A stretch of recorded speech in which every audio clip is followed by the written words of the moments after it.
अस्सलाम वालेकुम friends, welcome back to my YouTube channel English and fun. आज की जो हमारी वीडियो है वो एक रीडिंग प्रैक्टिस है या कन्वर्सेशन प्रैक्टिस है, जो भी आप कह लें। हम एक कन्वर्सेशन को लेंगे और उसके ऊपर हम बात करेंगे। उसमें जो डिफ़िकल्ट फ्रेजेस हैं उनको हम पढ़ेंगे और उनका देखेंगे मीनिंग क्या है, ताकि हमें कन्वर्सेशन ठीक से समझ में आ जाए।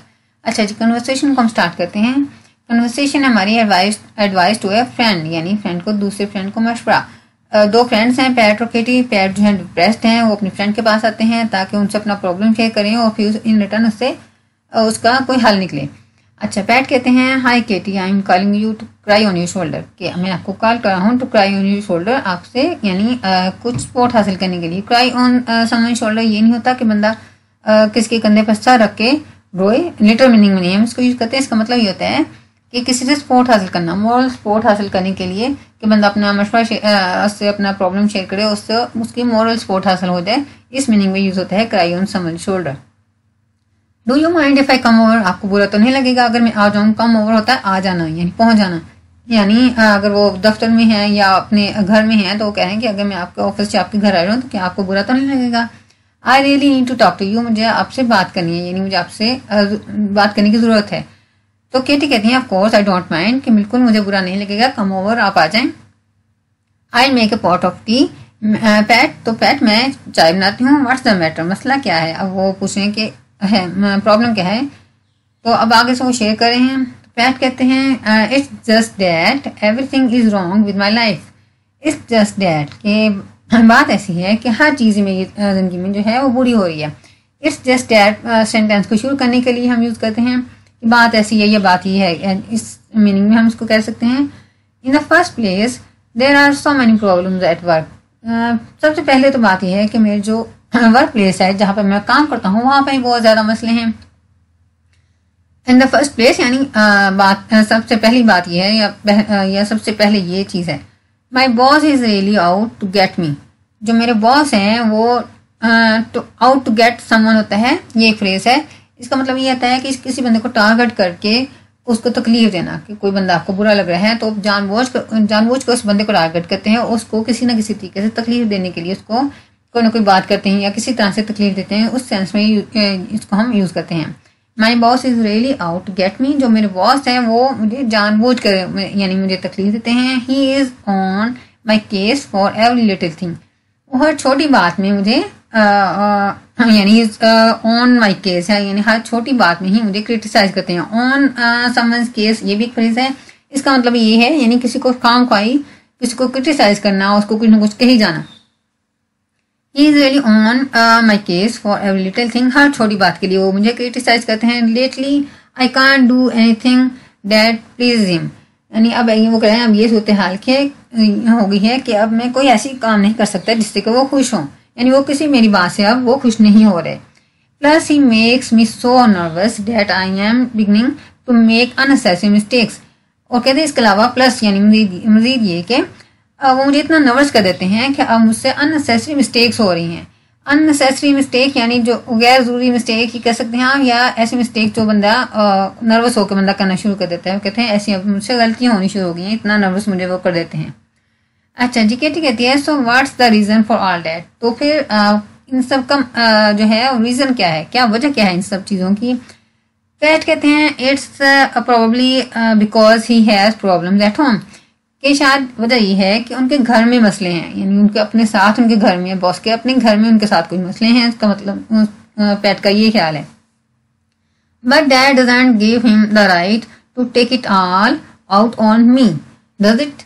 तो पैट आगे से खुद ही कहते हैं कि इसका मतलब ये नहीं है कि उनको ये राइट मिल गया है, ये उनको हक हासिल हो गया है कि वो जो उनके घर में उनको प्रॉब्लम्स हैं उस सब का वो गुस्सा आके मुझ पर निकालें। Take it all out someone और होता है कि किसी चीज़, कोई बंदे को जो प्रॉब्लम है वो जो किसी बंदे से वो डील कर रहा है तो उसका आके दूसरे के ऊपर गुस्सा निकाल देना, दूसरे के ऊपर उस चीज़ का असर डालने को कहते हैं take it all out me और take it out all out on someone. कि वो कहते हैं कि इसका राइट, उनको ये हक नहीं मिल जाता कि वो सब चीज़ें जो उनके साथ बुरी हो रही हैं उसके आके गुस्सा मुझ पे उतारें। डज इट, वो आगे से खुद ही क्वेश्चन करेंगे कि डज इट, क्या उनको ये हाल में हक है कि वो आके मुझ पर गुस्सा उतारें। तो केटी कह रही है, इट्स जस्ट द ऑपोजिट। अब केटी का ख्याल है कि ये ऐसी बात नहीं है, इट्स जस्ट द ऑपोजिट, कि बात कुछ बराक से इसके कुछ ये बात नहीं है, कुछ और बात है। It is at work where he ought to seek a little peace so he can work out his personal problems at home। अब किटी का ख्याल है कि इट्स द वर्क, ये वो काम की वो जगह है, यानी उनकी वर्क प्लेस ही वो जगह है, where he ought to seek a little peace, जहाँ पे उनको थोड़ा सा सुकून मिल जाता है। So he can work out his personal problem at home, जहाँ पे वो आकर अपनी जो घर के जो अपने ज़ाती मसले हैं उनका वो हल तलाश करते हैं। कि वो अब केटी का ख्याल है कि ये वर्क प्लेस जो है वो वहाँ पे आके वो गुस्सा नहीं उतारने आते, वहाँ पे उनको थोड़ा सा सुकून मिल जाता है, वहाँ पे आके वो अपनी जो मसले हैं उनके घर के वहाँ उनको सॉर्ट आउट करते हैं, उनका हल तलाश करने की सोल्यूशन निकालते हैं। वर्कआउट वैसे तो आपने सुना होगा एक्सरसाइज करने को कहते हैं, लेकिन वर्कआउट का दूसरा मीनिंग ये भी है कि हल निकालना किसी चीज़ का। तो यहाँ पे हल निकालने के मीनिंग में हमने इसको यूज़ किया है। At least that's what I think, ये कम से कम मेरा तो यही ख्याल है, कैटेगरी है कि मेरा तो यही ख्याल है कि जो मसले हैं उनका हल निकालने के लिए उनको थोड़ा सा जो सुकून मिल जाता है तो वहाँ पे आकर उसका हल निकालते हैं।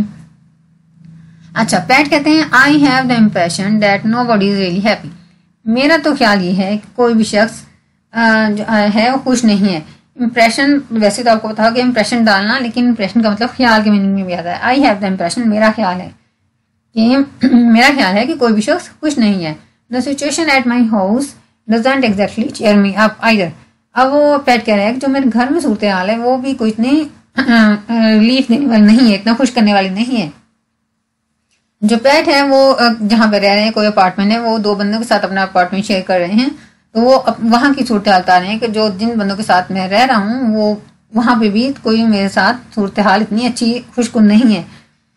यू नो वट, आपको पता है, those 2 guys I share the house with, वो दोनों लड़के जिनके साथ मैं अपना हाउस शेयर कर रहा हूँ, don't have a clue about how to keep it clean.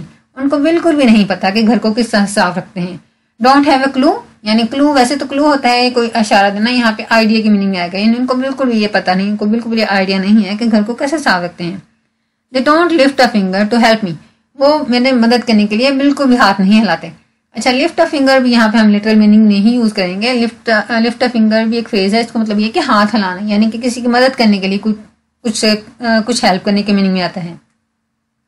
They don't lift a finger to help me, वो मेरी मदद करने के लिए बिल्कुल भी हाथ नहीं हिलाते।